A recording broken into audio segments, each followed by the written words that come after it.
نبی علیہ السلام کا کیا رشتہ ہے مدینے سے؟ اتنے لوگ بیٹھے ہو. نبی علیہ السلام کا مدینے کی طرف ہجرت اس لیے ہوئی کہ پیارے پیغمبر علیہ السلام کے ابو کی بارات مدینے گئی تھی. محمد رسول اللہ صلی اللہ علیہ وسلم اپنے ننہال کی طرف ہجرت کر کے تشریف لے کے گئے ہیں. اور اس سے بڑی بات محمد رسول اللہ صلی اللہ علیہ وسلم کے ابو جان حضرت عبداللہ کی قبر بھی مدینہ المنورہ میں ہی موجود ہے کہ جہاں سیدہ آمنہ نے جب نبی علیہ السلام 6 سال کے تھے. کتنے سال کے؟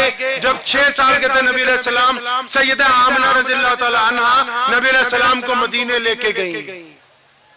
6 سال کے تھے مدینے لے کے گئیں. کس کام کے لئے مدینے لے کے گئیں؟ کہ ان کو ان کے ابا جان کی قبر دکھا دوں. اور قبر کی زیارت کروا کے جب واپس آ رہی تھی تو مکے کے قریب ایک بستی ہے جس کا نام ہے ابوا. ابوا پہاڑی پر جب سیدنا آمنہ رضی اللہ تعالیٰ عنہ رسول اللہ صلی اللہ علیہ وسلم کو لے کے اور ام ایمن رضی اللہ تعالیٰ عنہ ساتھ میں تھی، جب وہاں سے گزر رہی تھی، آج کی زبان میں آسانی سے سمجھانے کے لئے کہتا ہوں، تو اس جگہ پہ اس پہاڑی پہ سیدنا آمنہ کو ہارٹ اٹیک آ گیا. چھوٹی عمر تھی نبی علیہ السلام کی. جو امی جان تھی نا عمر چھوٹی تھی، 20 سال کے قریب تھی. نبی علیہ السلام کی والدہ کو ہارٹ اٹیک آ گیا. اس پہاڑی پہ آپ تشریف فرما ہو گئی ایک پتھر پر اور پھر آرام کرنے لگی. کیا بات ہے، کیا لفظ انہوں نے کہے ہیں. نبی ماں کس کی ہے بھئی؟ آخر ماں کس کی ہے بھئی؟ محمد رسول اللہ صلی اللہ علیہ وسلم کے نور جس کے ماتھے پہ چمک رہا ہو تو ان کی بات تو کیا اعلیٰ ترین بات ہوتی. جب ان کی تکلیف میں شدت آئی تو سیدنا آمنہ رضی اللہ تعالیٰ نے پیارے محمد صلی اللہ علیہ وسلم کو اپنی چھاتی سے لگایا. بہت ساری انہوں نے باتیں کی لیکن مختصر سی ایک بتاتا ہوں جو دل کو چیر جاتی ہے. کہنے لگی ہے میرے پترا، ہر نئی چیز کو پرانی ہونا ہے، ہر نئی چیز کو پرانا ہونا ہے، لیکن میرا نام زندہ رہے گا کیونکہ میں تیرے جیسا پیارا بیٹا چھوڑ کے جا رہی ہوں. مطلب چیزیں پرانی ہوتی رہیں گی، سیدہ آمنہ کا نام پرانا نہیں ہوگا. ام ایمن کہتی ہیں بستی والوں کو بلایا، عورتیں آئیں. سیدنا آمنہ رضی اللہ تعالیٰ عنہ کی تدفین وہاں ابوا پہاڑی پر جب ہو گئی تو نبی علیہ السلام 6 سال کے تھے. تو نبی علیہ السلام نے کتنی تکلیفیں اٹھائی ہوں گی. ہم نے تو ابھی دین کے لیے کوئی تکلیف نہیں اٹھائی. پیدائش سے پہلے ابو کا انتقال، پیدائش کے بعد ماں کا انتقال، ماں کے بعد دادا کا انتقال، دادا کے بعد چاچا کا انتقال، چاچا کے بعد اللہ نے 2 بیٹے دیے ان کا انتقال، بیٹوں کے بعد پھر ایک بیٹی کا انتقال، پھر اپنی زندگی میں دوسری بیٹی کا انتقال. کتنے غم اٹھائے ہیں اندازہ ہی نہیں ہے. ام ایمن کہتی ہے کہ نبی علیہ السلام کی والدہ کو پہاڑ کی چوٹی پر تدفین کی گئی. فرماتے ہیں ہم سب جب گاؤں والے نیچے آ گئے تو میں چاروں طرف دیکھتی ہوں تو پیارے محمد علیہ السلام نظر نہیں آتے اور رونے کی آواز بڑی تیز آ رہی ہے. تو جب میں نے غور سے دیکھا تو دیکھا کہ نبی علیہ السلام تو وہاں اوپر اپنی ماں کی قبر کے پاس 6 سال کے محمد علیہ السلام اپنی ماں کی قبر سے لپٹے ہوئے کہہ رہے ہیں اماں تو کیوں چھوڑ کے چلے گئی؟ تجھے تو پتا ہے کہ ابو نہیں ہے، آپ نے کیسے چھوڑ دیا مجھ کو؟ ام ایمن لے کے آئی ہیں. نبی علیہ السلام فرمایا کرتے تھے میری ماں کے بعد یہ میری ماں ہے جس نے مجھے پالا ہے. اور یہ جب نبی علیہ السلام آئے ہیں، جب بیت اللہ کا دروازہ کھولا فتح مکہ کے دن، عثمان بن طلحہ کو بلایا، بلا اس کو جس کے پاس چابی ہے. عثمان بن طلحہ ڈرتے ڈرتے آئے. ان کے دل میں تھا آج بھی دنیا کا رواج ہے، پہلے بھی رواج تھا، اس رواج کو اگر کسی نے توڑا رسول اللہ نے توڑا، اگر کسی نے توڑا رسول اللہ کی امت نے توڑا. پہلے بھی رواج تھا کہ پاور میں آنے کے بعد ظلم ہوتا ہے. آج بھی اگر کوئی بندہ پاور میں آ جاتا ہے تو اپنے ویرودھی کا رگڑا پھیرنے کی کوشش کرتا ہے. تو نبی علیہ السلام نے کیا کیا؟ چابی منگوائی عثمان بن طلحہ سے. فرماتے میں گھر سے جب چلا کانپ رہا تھا، ڈر رہا تھا کہ عثمان وہ وقت آ گیا جس کا مجھے ڈر تھا. دیکھ دیکھ لو آج محمد رسول اللہ کی حکومت قائم ہو گئی مکے پہ، اب تو بیت اللہ بھی ان کا ہے، راج بھی ان کا ہے، اپنا پتہ نہیں کیا بننا ہے، ہم نے تو چابی دینے سے انکار کر دیا تھا۔ فرماتے ہیں جب میں پہنچا نبی علیہ السلام نے چابی لی، بیت اللہ کو کھولا، لات اور عزا کو نکالا، پاک کیا، نماز پڑھی، جب سب کچھ ہو گیا، جب باہر نکلے بیت اللہ کو تالا لگایا، فرماتے میں سامنے کھڑا تھا، مجھے ادھر قریب بلایا، ادھر آئے ابن طلحہ، قریب آئے، فرمایا چابی پکڑ لے، قیامت تک تیرے خاندان میں رہے گی۔ فرمایا میں رونے لگا، میں نے اتنا کریم رسول نہیں دیکھا کہ جس کے ساتھ زیادتی کی ہو اس نے پھر بھی ہم کو نواز دیا۔ یہ تو کچھ بھی نہیں، مسلمانوں پڑھو محمد رسول اللہ صلی اللہ علیہ وسلم کو بیت اللہ جب فتح ہوا، جب نبی علیہ السلام سارے کام سے فارغ ہو گئے، اندازہ لگاؤ وہ تو کائنات کے نبی ہیں نا۔ آج کوئی چھوٹا موٹا مولوی آ جائے، وی آئی پی آ جائے، کتنے انتظام کرتے ہیں، وہ تو کائنات کے نبی ہیں۔ کتنے انتظام کیے ہوں گے مکے والوں نے۔ جب مکے میں فارغ ہو گئے تو مکہ المکرمہ میں ایک جھوپڑی ہے، وہ جھوپڑی میں ایک عورت ہے، اس کا نام ہے ام ہانی۔ وہ اپنے بچوں کو روز بتاتی ہے کہ یہ جو محمد صلی اللہ علیہ وسلم ہے یہ میرے بھائی لگتے ہیں، میرے چچا کے بیٹے، ہمارا بچپن اکٹھے گزرا، ہم نے اپنے دادا کے ساتھ اکٹھے بیٹھ کے دسترخوان پہ کھانا کھایا، ہم اکٹھے ان باغوں میں کھجوریں کھاتے رہے، یہ میرے بھائی ہیں۔ آج جب مکہ فتح ہوا، نبی علیہ السلام اتنے بیزی ہیں، ان سے زیادہ مصروف کون ہوگا؟ کوئی نہیں کائنات میں۔ یار 23 سال میں جس ذات نے اتنا بڑا دین کھڑا کیا، 23 سال میں جس ذات نے اتنا بڑا دین کھڑا کیا کہ جہاں سے سورج نکلتا ہے اور جہاں ڈوبتا ہے، ہر رنگ زبان نسل میں کلمہ لا الہ الا اللہ محمد رسول اللہ پڑھنے والے لوگ تھوڑے یا زیادہ موجود ہیں، کتنے مصروف ہوں گے۔ جب مکہ فتح ہو گیا، سارے کام نپٹ گئے، حضرت ابو سفیان رضی اللہ تعالیٰ عنہ مکہ کے گورنر ہے، موجودہ گورنر ہے، ایمان لے آئے اسی دن، یا رسول اللہ ہماری کوٹھی پہ چلے۔ عثمان رضی اللہ تعالیٰ عنہ ہماری کوٹھی پہ چلو، ان کے گھر ہیں سب کے وہاں۔ عبد الرحمن بن عوف ہمارے یہاں چلے، سب کی باتیں سنتے رہے۔ ادھر وہ بڈھی بیٹھی ہوئی ہے اپنے گھر میں، اس کے 4-5 بچے ہیں، وہ کہہ رہی ہے اپنے بچوں کو دیکھو آج میرے بھائی نے مکہ فتح کر لیا۔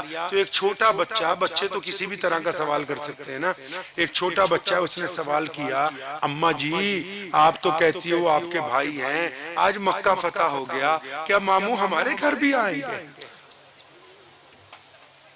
ہم تو بہت غریب ہیں، وہ ہمارے یہاں تشریف لائیں گے کیا؟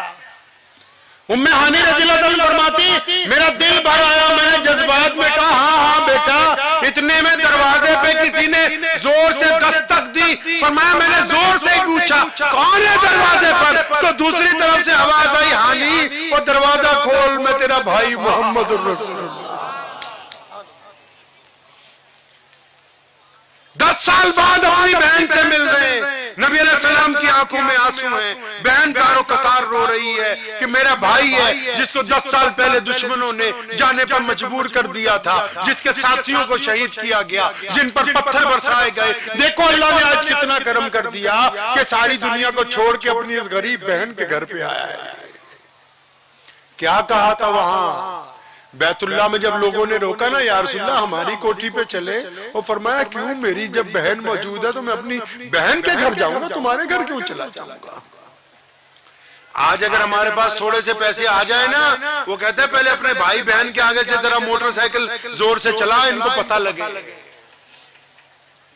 اور نبی علیہ السلام اس رات کو جب پہنچے، جو بات اس رات کو ہوئی ہے وہ آپ کو سنانا اصل مقصد ہے، جو بات اس رات رسول اللہ صلی اللہ علیہ وسلم نے کی ہے۔ آپ کو پتا ہے اب ہم مولوی ہیں، آئے ہیں تو دین کی باتیں کر رہے ہیں، اگر میری جگہ کوئی لیڈر آتا تو سیاست کی باتیں کرتا، کوئی ڈاکٹر آتا تو آپ کو علاج بتاتا، کوئی تبلیغی جماعت والا آتا تو چلے کا طریقہ بتاتا، ٹھیک ہے نہیں؟ تو اسی طرح کوئی پروفیسر آتا تو آپ کو پڑھنے کی تعلیم دیتا۔ اندازہ لگاؤ کہ محمد رسول اللہ صلی اللہ علیہ وسلم اپنی بہن کے گھر 10 سال بعد پہنچے ہیں، انہوں نے اس رات جب پہنچے، پڑھ لیجئے مفتی صاحب بیٹھے پاس میں، میرے پیارے پیغمبر نے ساری زندگی باسی کھانا نہیں کھایا، فاقے سے رہے 2-2 3 دن، لیکن جب کھایا تازہ کھایا۔ یہ پہلا موقع ہے کہ فتح مکہ پہ ام ہانی کے گھر جب پہنچے ہیں، پوچھا میری بہنہ کچھ کھانے کو ہے؟ صبح سے بڑی بھوک لگی ہوئی ہے۔ کہنے لگی یا رسول اللہ گھر پہ تو کچھ بھی نہیں، ایک باسی روٹی پڑی ہے۔ اس روٹی کو پانی سے دھویا گیا، سرکے کے ساتھ نبی علیہ السلام کو پیش کیا گیا ہے۔ سنو نبی علیہ السلام نے کیا کہا مسلمانوں؟ بہن نے کیا کہا کہ بستر لگ گیا، آرام کریں، آپ تھکے ہوئے ہیں، آج فتح ہوئی ہے، اتنے فیصلے ہوئے، اتنے لوگوں کو معاف کیا، عدالتیں چلی سارا دن، آپ تھک گئے ہیں، آپ آرام کیجئے۔ پیارے پیغمبر علیہ السلام نے کیا فرمایا بھائی؟ فرمایا ہانی آج آرام کرنے کے لیے نہیں آیا، آرام کرنے کے لیے نہیں آیا۔ یا رسول اللہ کیا کرنا ہے؟ رات کا پہلا پہر ہے، عشاء ہو چکی، تہجد کا وقت قریب ہے، یا رسول اللہ کیا کرنا ہے؟ آپ آرام کریں گے نہیں اور تھک جائیں گے؟ فرمایا نہیں ہانی، یہاں میرے سامنے بیٹھنا۔ ام ہانی رضی اللہ تعالیٰ عنہ رسول اللہ سے عمر میں 15-20 سال بڑی تھی۔ ان کے خامد نے اس لیے ان کو چھوڑ دیا تھا کیونکہ وہ ابتدا میں مسلمان ہو گئی تھی، بچوں کو لے کے بیٹھی رہی مکے میں۔ اندازہ لگاؤ مسلمانوں، نبی علیہ السلام نے اپنی بہن کو سامنے بٹھایا، بھانجے بھی آ کے بیٹھ گئے۔ کیا کہا ہوگا؟ کوئی ہم جیسا ہوتا جاتی پوچھتا نماز پڑھتے ہو؟ کوئی کاروباری ہوتا بولتا کیا کرتے ہو؟ کوئی انجینئر ہوتا ہے کچھ کام وام سیکھ لو۔ یہاں نبی علیہ السلام نے جو اس دن بات کہی ہے نا، آسمان پھٹ گیا تھا اس دن، زمین کی چھاتی چیر گئی تھی جو پیارے پیغمبر علیہ السلام نے اس رات جو بات کی ہے، اس رات بات فرمایا ہانی میرے سامنے بیٹھو۔ ام ہانی سامنے بیٹھ گئی، فرمایا ہانی تجھے پتا ہے میں ابھی پیدا ہونے میں 2-3 مہینے تھی، میرے ابو کا انتقال ہو گیا، میں نے اپنے ابا کو نہیں دیکھا، تو نے دیکھا؟ بتانا سیدنا عبداللہ کیسے مکہ فتح کیا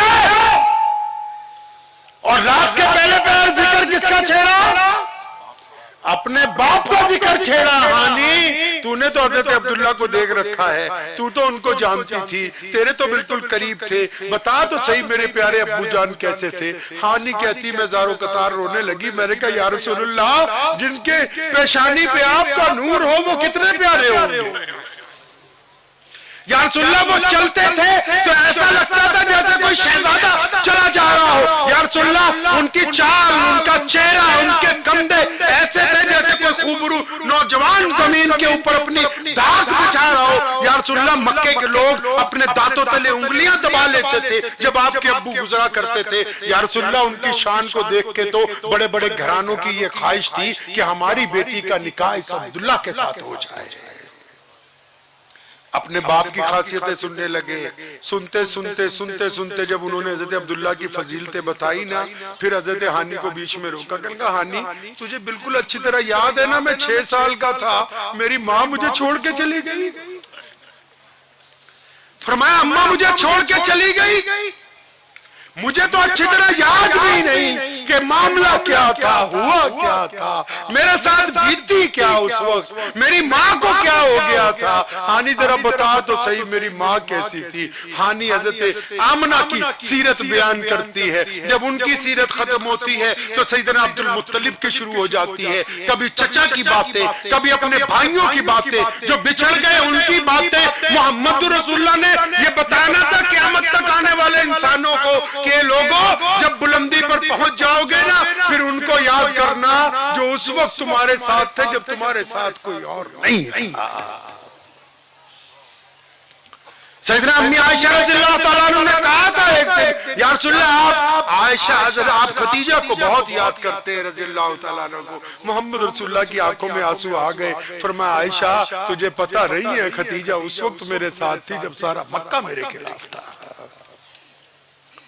پیارے پیغمبر صلی اللہ تعالیٰ علیہ وسلم مدینہ منورہ واپس تشریف لے گئے۔ ایک جگہ جنگ یرموک کے بعد ایک جگہ آرام کر رہے تھے۔ حضرت انس رضی اللہ تعالیٰ عنہ بھی راوی ہیں، فرماتے ہیں کہ میں نے خود دیکھا کہ آپ صلی اللہ علیہ وسلم ایک درخت کے نیچے آرام کر رہے تھے، دور سے ایک درخت جو ہے وہ اپنی جڑوں سمیت اکھڑا اور چلتا چلتا محمد رسول اللہ کے بالکل قریب آ گیا۔ قریب آنے کے بعد اس نے رسول اللہ کو سلام کیا، پھر واپس چلا گیا آگے۔ میں بڑا حیران، نبی علیہ السلام جب اٹھے میں کہا یا رسول اللہ وہ درخت دیکھتے، وہ تو اپنی جگہ سے اکھڑ کے آپ کے پاس آیا تھا۔ فرمایا ہاں میرے رب سے اجازت لے کے مجھے سلام کرنے کے لیے آیا تھا، میرے رب سے پوچھ کے آیا تھا۔ ایک بدو نے کہا تھا نا کہ محمد رسول اللہ سے کہ یا رسول اللہ میں اس لیے مسلمان ہوں گا کہ آپ اس درخت کو بلائے اور وہ آپ کے کہنے پہ آپ یہاں تک چل کے آ جائے۔ تو پیارے پیغمبر علیہ السلام نے کہا اچھا اب ہم اس درخت کو بلانے جائیں، تم خود کیوں نہیں جا کے اس کو کہہ دیتے کہ بھی تو چل کے محمد رسول اللہ کے پاس آ جا۔ امام بخاری لکھتے ہیں کہ جب وہ واپس گیا اپنی ان جڑوں میں واپس پہنچا تاکہ کل کو کوئی یہ نہ اٹھ کے کہہ دے کہ آندھی سے اکھڑ کے آ گیا تھا، جہاں جہاں سے جو نس نکلی تھی، جو ٹہنی نکلی تھی، اسی جگہ زمین کے اندر وہ پیوست ہوئی ہے۔ پیارے نبی علیہ السلام مدینہ المنورہ میں ہیں اور آپ صلی اللہ علیہ وسلم مسجد نبی صلی اللہ علیہ وسلم میں تشریف رکھتے ہیں۔ اتنے میں صحابہ اکرام رضی اللہ تعالیٰ عنہ نے حاتم طائی کی بیٹی کو پکڑ لیا۔ حاتم ایک بہت بزرگ بادشاہ تھا، پتہ ہے آپ کو جی؟ پیارے نبی علیہ السلام سے چند سال پہلے اس کا انتقال ہوا۔ بہت بڑا بادشاہ تھا، اللہ کو بڑا پسند تھا، وہ سخی تھا بہت زیادہ۔ ہمارے آج بھی کوئی پیسے زیادہ مدرسے کو دینے لگے نا ہم کہتے تھے بھئی حاتم طائی ہے تو وہ بہت بزرگ تھا، تو اس کی بیٹی جو تھی شہزادی، اس کو صحابہ نے پکڑ لیا، لڑ پڑی تھی کہیں۔ جب اس کو مسجد نبی میں پیش کرنے کے لیے لائے تو نبی علیہ السلام نے دور سے دیکھ لیا کہ اس کے سر پہ دوپٹہ نہیں ہے اور وہ بھی شہزادی ہے۔ رستے میں سوچتی آ رہی نعوذ باللہ کہ میں جا کے ایسے سوال کروں گی کہ میرے سوال کا جواب نہیں آئے گا، نعوذ باللہ یہ سوچتی سوچتی چل رہی ہے۔ ادھر نبی علیہ السلام نے دیکھا سر پہ دوپٹہ نہیں ہے تو آپ صلی اللہ علیہ وسلم نے ایک صحابی کو اپنی چادر اتار کے دی۔ سنو، ایک صحابی رضی اللہ تعالیٰ نے اپنی چادر اتار کے دی، فرمایا دوڑ کے جاؤ اس بیٹی کے سر پر رکھو۔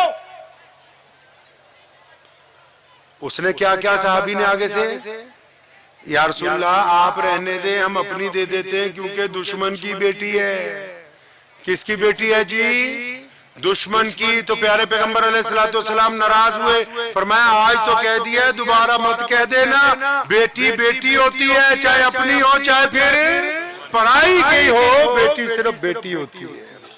اور جب ان کے سر پر دوپٹہ رکھا گیا فرماتی ہے کہ میری آنکھوں میں آنسو آ گئے، میرے تمام سوالات بھی کافور ہو گئے۔ میں تو سوچنے لگی اور میں نے جا کے عدی کو کہا، حاتم طائی کے جو بیٹے تھے عدی، ان کو جا کے کہا، اس نے جا کے پھر کہ عدی تو جن سے بھاگتا پھرتا ہے نا وہ تو حکومت کرنے نہیں آئے، وہ تو دلوں کے اوپر اپنی شہنشاہیت قائم کرنے کے لیے آئے۔ لیکن عدی بن حاتم نے ایک نئی بات کہہ دی، عدی بن حاتم نے نئی بات کہہ دی، کہنے لگا اچھا لوگ ان سے مسجد میں جا کے ملتے ہیں، میں ان کی کوٹھی پہ جا کے ملوں گا۔ پیارے پیغمبر علیہ السلام کے پاس مسجد نبی میں پہنچ گیا ایک دن، ابھی جا کے بیٹھے ہی تھا، نبی علیہ السلام نے فرمایا عدی آ جا یار تیرا انتظار کر رہے تھے۔ عدی گھبرا گئے کہ یار تو میرا نام بھی جانتے، فرمایا چل تیرے ساتھ گھر بات ہوگی یا نہیں ہونی پر۔ گھر لے گئے، کھجوریں کھلائیں، جب دیکھا کہ بھئی کھجور کا گھر بنا ہوا، کھجور کا تکیہ، کھجور کا بستر، تو فرمانے لگے یا رسول اللہ، اللہ کے نبی نے فرمایا عدی ملاقات کا وقت ختم ہو گیا، آپ تشریف لے جائیے۔ فرمایا یا رسول اللہ آیا تو واپس جانے کے لیے تھا لیکن اب میں کبھی واپس نہیں جاؤں گا۔ عدی بن حاتم طائی فرماتے ہیں کہ میں نے خود نبی علیہ السلام کو دیکھا، وہ نکلے باہر، ایک سدری عورت بوڑھی جو پگلی ہوتی، جن کا دماغ نہیں چلتا، ہمارے یہاں بھی گاؤں میں بہت سارے بچے مرد عورتیں ایسی ہوتی، وہ دوڑتی دوڑتی محمد رسول اللہ کے پاس آئی، یا رسول اللہ میری بات سنیں، یا رسول اللہ میری بات سنیں۔ محمد رسول اللہ نے سب کو چھوڑا، اس کی بات سننے کے لیے کھڑے ہو گئے۔ اس نے کہا یا رسول اللہ یہاں نہیں، تھوڑا سائیڈ پہ آئیے، ان لوگوں کے سامنے بات نہیں ہوگی۔ آپ صلی اللہ علیہ وسلم اس کے ساتھ چل پڑے، اس نے ریت پر نبی علیہ السلام کو بٹھا دیا۔ ساڈے مولوی پیر جے کھیر دی کٹوری بھی لیٹ ہو جائے نا پنگا پا دیں۔ ہاں جی، اس نے کہاں بٹھا دیا نبی علیہ السلام کو؟ ریت پر بٹھا دیا محمد رسول اللہ کو، خود بھی بیٹھ گئی، کہنے گی یا رسول اللہ یہ بچے مجھے چھیڑتے ہیں، پگلی پگلی کہتے ہیں، کوئی پتھر مارتا ہے، آپ حکم نامہ جاری کیجئے، آج کے بعد مجھے کوئی نہ چھیڑے۔ فوراً اپنے اسسٹنٹ کو بلایا، حضرت ابو ہریرہ کو، وہ حکم نامہ جاری کرو، آج کے بعد کوئی اس کو چھیڑے گا نہیں، کوئی اس کو تانا نہیں دے گا۔ جب اس نے بات پوری کر لی، ایران توران کی اور باتیں کرتی رہی، کیونکہ جن کا دماغ نہیں ہوتا وہ بولتی رہتے ہیں۔ اچانک اسے خیال لایا کہ وقت زیادہ ہو گیا، کہنے لگے یا رسول اللہ بہت وقت ہو گیا ہے، اب میں چلتی ہوں، آپ اجازت دیجئے۔ تو نبی علیہ السلام نے کیا فرمایا؟ ہم سے اگر کوئی ملنے آ جائے نعوذ باللہ جان چھڑاتے ہیں۔ نبی علیہ السلام نے کیا فرمایا؟ فرمایا دوبارہ کبھی کام پڑ جائے تو بلا جھجک آ جانا، مسجد کے دروازے سب کے لیے کھلے ہیں۔ یہاں تو نماز کے بعد متولی کہتا پنکھا بند کر نکل لے یہاں سے۔ فرمایا مسجد کے دروازے سب کے لیے کھلے۔ اب جب وہ بوڑھی عورت چلی گئی، پگلی جو تھی پاگل عورت چلی گئی، تو صحابہ نے آ کے بڑے ادب سے کہا یا رسول اللہ یہ پگلی ہے، سدری ہے۔ اور فرمایا مجھے بھی پتا ہے یہ سدری ہے، سارا مدینہ اس کی نہیں سنتا، میں بھی نہیں سنوں گا تو پھر کون سنے؟ مسلمانوں ان کملوں کی، اپاہجوں کی سارا محلہ نہیں سنتا، تم بھی نہیں سنو گے تو پھر کون سنے گا یار؟ پیارے پیغمبر علیہ السلام مسجد نبوی میں خطاب فرما رہے ہیں، اچانک منبر سے اترے، ایک بوڑھی عورت سامنے کھڑی، کوئی کپڑے بھی اعلیٰ ترین نہیں پہن رکھے، کوئی شہزادیوں والے کپڑے نہیں، بادشاہوں والے کپڑے نہیں، نبی علیہ السلام کے سامنے کھڑی۔ نبی علیہ السلام دوڑتے ہوئے گئے، سلام کیا، اس اماں نے کندھے پہ ہاتھ رکھ کے پوچھا بیٹا کیا حال ہے؟ نبی علیہ السلام کی آنکھوں میں آنسو، اماں جی میں ٹھیک ہوں۔ اپنی رحمت والی چادر بچھائی، اس پہ بٹھایا، آواز لگائی او ابو ہریرہ بلال کو بلاؤ، ابو بکر کو بلاؤ، علی عثمان کو بلاؤ۔ کیا بات ہو گئی یا رسول اللہ؟ فرمایا میری اماں آئی ہے، دائی حلیمہ آئی ہے آج، اس لیے چادر بچھائی تھی کہ ان کو بتا دیں کہ جب مائیں بیٹوں کے گھر آتی ہیں تو ان کے سامنے ادب سے چادر بچھا کے کھڑا ہوا جاتا ہے۔ حضرت شیمہ جس دن آئی غلاموں کو چھڑوانے کے لیے، آپ کی بہن ہے، دودھ شریک بہن، دائی حلیمہ کی بیٹی، سارا سامان دیا، سواریاں دیں، جواہرات دیے، جتنا غنیمت کا مال تھا سب دیا۔ کیوں؟ فرمایا تاکہ امت کو بھی تو بتانا ہے جب بہنیں گھر آتی ہیں تو بھائی ان کو خالی ہاتھ نہیں لوٹایا کرتے ہیں۔ پیارے محمد صلی اللہ تعالی علیہ وسلم نے ایک بہترین معاشرہ ہمیں عطا کیا ہے۔ ہم کہاں کھڑے ہیں بھائی؟ ہم کس معاشرے میں جی رہے ہیں؟ اب یہ جتنی باتیں ہم نے نبی علیہ السلام کی ہیں، آج سے پہلے ہم لوگ اس کی طرف توجہ نہیں دیتے۔ ہاں توجہ ہے ہماری، ہم دوسرے کی مونچھیں چیک کرتے رہتے ہیں، داڑھی کی لمبائی چیک کرتے رہتے ہیں، پجامہ ٹکنوں سے اونچا ہے کہ نہیں اس بات کا بڑا دھیان رکھتے ہیں، یہ نماز میں ادھر ادھر تو نہیں دیکھ رہا تھا اس بات کا دھیان رکھتے ہیں۔ یعنی ان تمام امور کی طرف توجہ دیتے ہیں جس سے کسی کی جلدی سر عام بے عزتی کی جا سکتی ہو، کیونکہ ہم نے تو بھائی فتویٰ چاہیے، ہمیں تو نبی علیہ السلام کی زندگی پڑھنی نہیں، ہمیں تو فتوے کی ضرورت ہے۔ اچھا فتویٰ کس کے لیے چاہیے؟ اپنے مولوی کے خلاف، صدر کے خلاف، اپنی کمیٹی کے خلاف، اپنے پڑوسی کے خلاف، اپنے بھائی کے خلاف۔ اگر اپنے لیے چاہیے ہوتا تو پھر مسئلہ پوچھنے جاتے کہ حضور مسئلہ بتا دیجئے تاکہ ہم اس مسئلے کے مطابق اپنی زندگی کو اچھا بنا لیں۔ کچھ انقلاب برپا کریں گے نہیں کریں گے اپنے اندر انشاءاللہ؟ میں کبھی اس بات سے پریشان نہیں ہوئے ہم لوگ کہ میڈیا کیا کہہ رہا ہے۔ پریشانی تب ہوگی اگر مسلمان ٹھگی مارنے لگے۔ ہم اس دن جنگ ہار سکتے ہیں جس دن ہم کسی کی بیٹی کی طرف گندی نگاہ ڈالیں گے، اس دن ہمارا بیڑا گرک ہو سکتا ہے جس دن ہماری تکڑی غلط تولنے لگے گی، اس دن ہم غلط راستے پر جا سکتے ہیں جس دن ہم اپنے بھائی کی پیٹھ میں چھرا گھونپیں گے۔ لیکن جب تک ہم صحیح ہیں پوری دنیا کا میڈیا چلاتا رہے، اسلام کی عظمت کو وہ گھٹا نہیں سکتا۔ آپ سب لوگ نماز پڑھتے ہیں ماشاءاللہ؟ ارے پڑھتے ہیں ماشاءاللہ نہیں؟ ماشاءاللہ۔ اب دل پہ ہاتھ رکھ لو، ایک بات پوچھنی ہے آپ سے، رکھ لو کوئی بات نہیں، دھڑک تو رہی ہے۔ نماز پڑھتے نا ماشاءاللہ، جو نہیں پڑھتے اللہ پڑھنے کی توفیق عطا فرمائے۔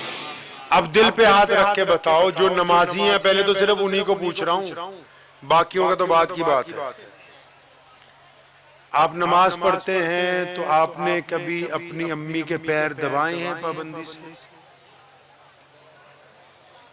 کیوں نماز پڑھتے ہیں؟ اچھا آپ نماز پڑھتے ہیں، کبھی اپنے ابو سے جا کے جفی ڈالی ہے، بغل گیر ہوئے کوئی ابو یار مجھے تیرے سے بڑا پیار ہے؟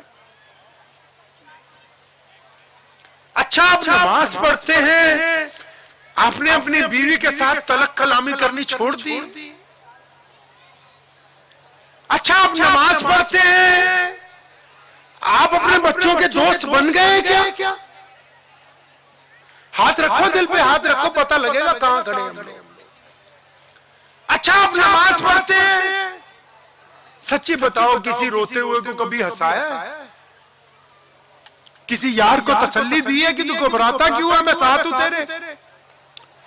کسی پڑوسی کو دلاسا دیا ہے کہ پریشان کیوں ہو رہا ہے، ہم تیرے ساتھ کھڑے؟ نماز پڑھتے ہیں نا آپ تو۔ اچھا آپ نماز پڑھتے ہیں، کبھی کسی بھوکے کو اچانک پکڑ کے لے گئے، یار آج میں تجھے اپنی طرف سے اچھا کھانا کھلاؤں گا، تو چل میں آج بھوکا چاہے رہ لوں لیکن تجھے اچھا کھانا کھلاؤں گا، بتاؤ تو صحیح۔ آپ نماز پڑھتے ہیں، کسی بھٹکے ہوئے کو راستہ دکھایا آپ نے؟ اچھا آپ نماز پڑھتے ہیں، راستے میں کوئی پتھر پڑا، گاڑی روک کے، کار روک کے، اسکوٹر سائیکل روک کے اس کو اٹھا کے کبھی سائیڈ پہ رکھا؟ نماز کیوں پڑھ رہے؟ کیوں پڑھ رہے بھائی نماز؟ اسلام کی تماش بھی نہیں نہ بنائیے، اسلام کی تماش بھی نہیں نہ بنائیے۔ کبھی مولویوں سے جا کے پوچھ بھی لو کہ نماز پڑھنی کیوں ہے؟ دو چیزیں ہیں اسلام میں، ایک اسلام کا مقصد، ایک اسلام کی ضروریات۔ کیا جی؟ ایک اسلام کا، ایک اسلام کی ضروریات، اور ضرورتوں کے پیچھے تو ہم ایک دوسرے پہ لٹھ بجا رہے ہیں، مقصد ہمیں نماز فرض ہے، روزہ حج زکوٰۃ فرض ہے۔ ذمہ داری سے کہتا ہوں یہ چیزیں فرض ہیں، لیکن اسلام کی ضرورت ہے، مقصد نہیں۔ مقصد اللہ اور اس کے رسول کی اطاعت ہے۔ اب بوجھ لو مفتی صاحب سے قرآن پاک میں نماز کی فرضیت کا جو اعلان آیا ہے، اتنے لوگ بیٹھے ہو، پتہ ہے نماز کیوں پڑھتے ہیں؟ کیا نام ہے تیرا؟ محمد۔ نماز کیوں پڑھتے ہیں پتہ ہے؟ یہ تیرے جیسے باقی سب ایسے ہی ہیں، یہ نہ سوچ تو اکیلا ہی ہے۔ کتنا دور چلے گئے ہم اسلام سے یار، کن باتوں پر ٹائم خرچ کر رہے ہو یار؟ کہاں سے کمائی ہو رہی ہے سارا دن؟ چندی پندی فروئی مسائل کے اوپر، فروئی مسائل آپ کی ذاتیات کے لیے ہیں، اپنے اوپر لاگو کرو نا۔ آپ کو اللہ نے جج نہیں لگا رکھا دوسرے کے اوپر، ممبر بنایا ہے مسجد میں اور امام خطیب دیے ہیں آپ کو، وہ جمعے کے دن کھڑے ہو کے بتائیں گے کیا اچھا ہے کیا برا ہے۔ آپ کو نہیں اختیار کی گلی محلے میں بیٹھ کے بتاتے پھرو کہ کون کی کس کا پاجامہ اونچا ہے، کس کا نیچا ہے، کس کی داڑھی چھوٹی ہے، آپ کو جج نہیں لگا رکھا۔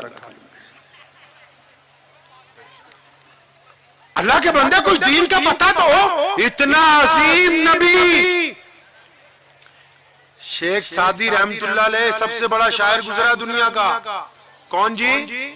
شیخ سعدی۔ اتنے شعر لکھے نبی کی شان میں صلی اللہ علیہ وسلم، تابش ریحان بھائی بیٹھے، اتنے شعر لکھے، تسلی نہیں ہوتی تھی دل کو۔ پھر آخر جو اس نے لکھا نا تو بس انتہا کا لکھا، اور لکھا بھی کیا؟ مختصر سا لکھا۔ کہنے لگا کیا؟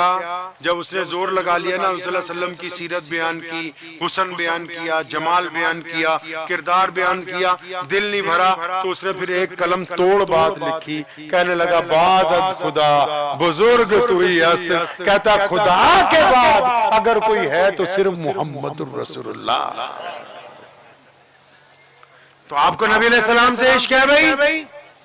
اور بولو عشق ہے کہ نہیں؟ اچھا عشق میں نعرے تو بہت لگاتے ہو، صحیح طرح آج بتاؤ کہ رسول اللہ کے عشق میں کتنے لوگ داڑھی رکھ لیں گے انشاءاللہ؟ جھوٹ بول کے انشاءاللہ نہ کہیے، پنگا بڑھ جائے۔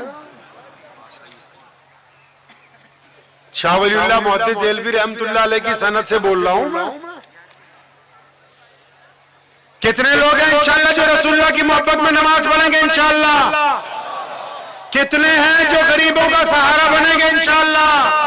اسلام دکھاوے کا مذہب نہیں ہے، پوری دنیا ہم سے پیچھے اس لیے ہے، پوری دنیا سب سے بہتر نظام نہیں لا سکتی، کون سا دنیا کے لوگ ہتھیار خرید سکتے ہیں؟ ایک تھالی میں بیٹھ کے امیر غریب ایک جگہ کھانا نہیں کھا سکتے، اگر کھا سکتے ہیں تو محمد رسول اللہ صلی اللہ علیہ وسلم۔ علامہ اقبال نے کہا نا کہ آ گیا این لڑائی میں اگر وقت نماز، قبلہ رو ہو کے زمین بوس ہوئی قوم حجاز، ایک ہی صف میں کھڑے ہو گئے محمود اور ایاز، نہ کوئی بندہ رہا نہ کوئی بندہ نواز، بندہ صاحب و محتاج و غنی ایک ہوئے، تیری سرکار میں پہنچے تو سبھی ایک ہوئے۔ عاشق بننا ہے سچا، میرے دین نے یہ سمجھایا ہے مجھے کہ میں عزتیں بانٹنے آیا ہوں۔ ہم لوگ کیا بانٹنے آئے بھائی؟ اور عزت کس کو بانٹیں گے؟ پیارے پیغمبر علیہ السلام نے کہا وہ مومن نہیں ہے جس کا پڑوسی اس سے ڈرتا ہے، اور پڑوسی تو مسلمان نہیں ہوتا ضروری۔ اس بات کو ذہن نشین کر لو، کوئی ہندو بھائی ہو، سکھ بھائی ہو، دلت بھائی ہو، عیسائی ہو، جینی ہو، بودھی ہو، محمد رسول اللہ صلی اللہ علیہ وسلم نے جو اپنے بازو پھیلائے ہیں پوری کائنات کے لیے پھیلائے ہیں۔ کوئی ایمان لائے یا نہ لائے، ہر بھوکے کو کھانا کھلانا، ہر مظلوم کی مدد کرنا، ہر ایک کے ساتھ محبت بانٹنا، ہر ایک کی ماں کو اپنی ماں کی طرح عزت دینا، دوسرے کی بیٹی کو اپنی بیٹی سمجھنا، بس وہی لوگ ایمان والے ہیں، ورنہ دل میں ایمان باقی نہیں ہے۔ پتہ ہے نماز کیوں پڑھتے ہیں؟ میں نے بھائی سے پوچھا تھا، جواب نہیں آیا، اور اگر یہاں سے پیچھے تک پہنچ جاؤں گا نا، ہاں جی آپ نے ہاتھ کھڑا کیا، کیوں پڑھتے ہیں نماز؟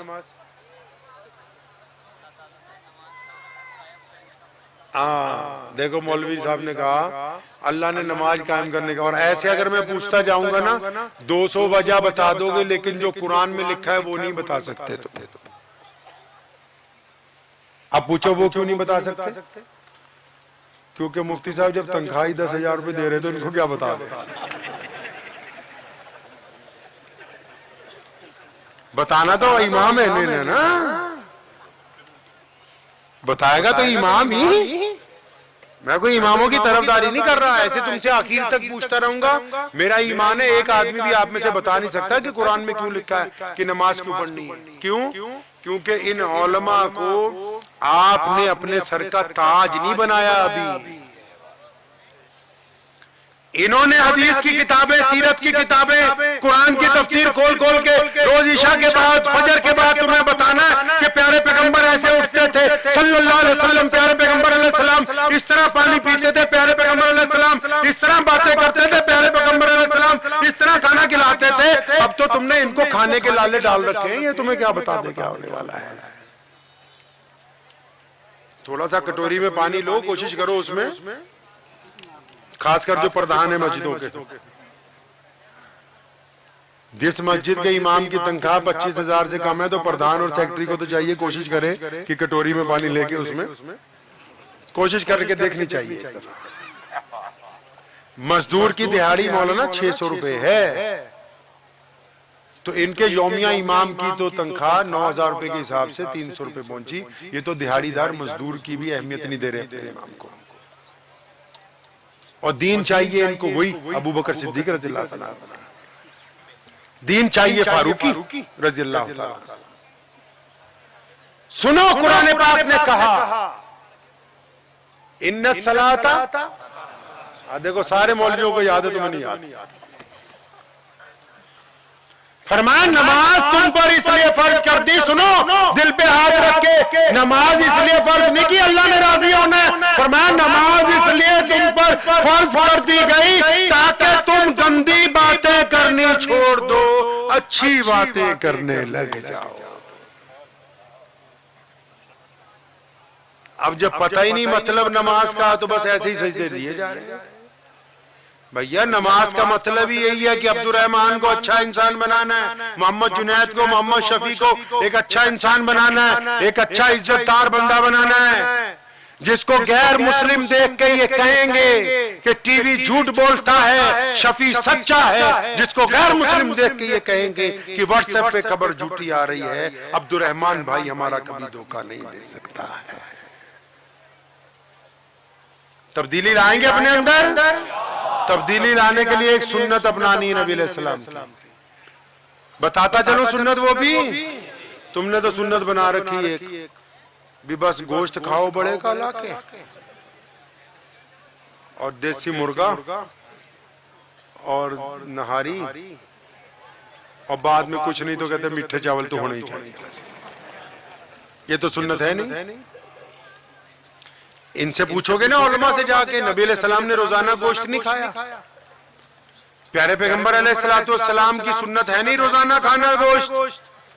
فاقے بھی کیے, دہی بھی پسند کیا, کدو کو بھی پسند کیا, اور آپ تو اٹھ کے مسجد تک نہیں جاتے. رسول اللہ فجر کی نماز پڑھ کے سیر کرنے کے لیے, واکنگ کرنے کے لیے احد پہاڑ تک جاتے تھے. پوچھو مفتی صاحب سے, احد کو جا کے کہتے تھے کہ مجھے تجھ سے محبت ہے اور تجھے مجھ سے محبت ہے, تجھے جنت میں اپنے ساتھ ہی لے جاؤں گا. ایک سنت نبی علیہ السلام کہ پیارے پیغمبر علیہ السلام چاہتے ہیں کہ ان کی امت کا کوئی بھی فرد جب بات کرے گا, جب سوچے گا, جب کسی کی طرف دیکھے گا, جب اپنے دل میں کوئی رائے قائم کرے گا, تو نبی علیہ السلام چاہتے ہیں کہ وہ اچھی رائے قائم کرے گا, بری رائے. فرمایا بدگمانی, صحیح بخاری کی حدیث ہے, فرمایا بدگمانی کفر ہے. دیکھو اسی میں راز ہے ساری زندگی کا. آپ میں نا اتفاقی ہے, کیوں؟ وہ یار جان بوجھ کے میرا نام اشتہار میں نہیں ہے, اگلا بھول گیا ہوگا. اچھا جان بوجھ کے مجھے کرسی نہیں دی, اللہ کے بندے بھر گئی, کیا ہو گیا؟ جان بوجھ کے میری پلیٹ لیٹ ہو گئی, اللہ کے بندے ہو سکتا ہے پیچھے کچن میں کوئی مسئلہ ہو گیا. جان بوجھ کے میری بیوی آج منہ بنا رہی, ہو سکتا ہے اگلی کی پیٹ میں درد ہو رہا ہو, تجھے اپنی پڑی ہوئی. جان بوجھ کے میرا بھائی منہ پھیر کے چلا گیا, ہو سکتا ہے اسے کوئی ایمرجنسی ہو. جان بوجھ کے میرا فون نہیں اٹھایا, ہو سکتا ہے اگلا استنجے میں بیٹھا ہوا. بدگمانی میں آپ میں نا اتفاقی پیدا کرتی ہے. بدگمانی نے کیا کر دی آپ میں؟ نا اتفاقی پیدا کر دی ہے, اور نا اتفاقی نے آپ کی طاقت کا شرازہ بکھیر دیا ہے. اور جو بکھرے ہوئے ذرے ہوتے ہیں وہ کسی کام کے نہیں ہوتے, وہ بھی اگر ایک جگہ اکٹھے ہو جائیں تو طوفان برپا کر دیتے ہیں. اس بات کو ذہن نشین کر لیجئے کہ جب سوچنا ہے تو کیا کرنا ہے جی؟ اچھا سوچنا ہے. جب کسی کے متعلق رائے قائم کرنی ہے تو صرف مسلمانوں کے ہی نہیں, یہ بھی بہت بڑا رفڑا ہے تمہارے اندر, جو بات گئے وہ سبھی مسلمان نہیں. پیارے پیغمبر نبی علیہ السلام کے بارے میں میرے اللہ نے کہا کہ ہم نے ان کو پورے عالم کے لیے رحمت للعالمین بنا کے بھیجا. یہ نہیں کہ اللہ مسلمانوں کے متعلق نہیں, جتنے بھی لوگ آپ کے دائرے اختیار میں ہیں ان کے متعلق جب سوچیں گے تو, اور جن کاموں سے کوئی مطلب نہ ہو آپ کا ان پہ بحث نہیں کرنی. کیا جن سے کوئی مطلب نہ ہو ان سے بحث نہیں کرنی. غیر ضروری بحث آپ کو دین سے دور لے کے جاتی ہے. اتفاق اپنے اندر قائم رکھنا ہے. اگر آپ اتفاق قائم رکھنا چاہتے ہیں تو آپ کے گھر میں ایک بندہ بہت خراب ہے, اس کو آپ ٹھیک کر لیں انشاءاللہ. کر لیں گے انشاءاللہ. تمہارے گھر میں کون خراب ہے؟ کوئی نہیں. میں ایک جگہ گیا حضرت, وہاں ہمارے یہاں راجپورہ ایک جگہ ہے, اس کے پاس ایک گاؤں ہے, تو میں ایسے ہی کہہ رہا تھا, میں کہا بھائی گھر سے تبلیغ شروع کریں گے. گھر سے کریں گے شروع؟ اگر گھر سے کریں تو کس سے کریں؟ تو میں نے اس سے کہا بھی گھر سے کریں تو کس سے کریں؟ تو وہ نوجوان تھا, شادی نہیں ہوئی تھی, کرنے کا یہ اپنی بیگم سے کروں گا. اب میں کہا تو خود بھی پٹے گا, ہمیں پٹوائے. ایک ہی بندہ گھر میں خراب ہے, وہ ہم خود ہیں. آپ کبھی اندازہ تو لگائیے, اگر آپ نرم ہوتے ہیں تو حالات ٹھیک رہتے ہیں, آپ محنت کرتے ہیں تو برکت ہوتی ہے, آپ میٹھا بولتے ہیں تو کسی کو ٹینشن نہیں ہوتی, آپ اخلاق سے پیش آتے، دوسرا بھی آپ سے اخلاق سے پیش آتا ہے۔ ہم دعا کرتے ہیں نا کہ یا اللہ پوری عالم میں رحمت ہو، پورے عالم میں اتفاق ہو، کرتے نا دعا۔ ہمارا عالم کون ہے صاحب؟ اب یہ تو ہے نہیں ہماری دعا کرنے سے جاپان میں رحمت آ جائے۔ وہ اللہ کے بندے، ہمارا عالم کون سا ہے؟ ہمارا عالم ہمارے امی ابو، ہماری دنیا ہمارے بیوی بچے، ہماری دنیا ہمارے بھائی بہن، ہماری دنیا ہمارے یار دوست، ہماری دنیا ہمارے پڑوسی، ہماری دنیا ہمارے دکاندار دوست، ہماری دنیا ہمارے ساتھ اسکول میں پڑھے ہوئے لوگ، ہماری دنیا سڑک پہ چلنے والے ہمارے ساتھ کے راہگیر۔ اب دعا کیا کر رہے ہیں؟ یا اللہ پورے عالم پہ رحمت ہو جائے۔ اچھا جو اپنا عالم ہے ان سے 500 جگہ پنگا ڈال رکھا، وہ ان پہ تو رحمت کر دو تھوڑی سی۔ کریں گے انشاءاللہ؟ نہیں، کوئی تبدیلی آئے گی نہیں انشاءاللہ۔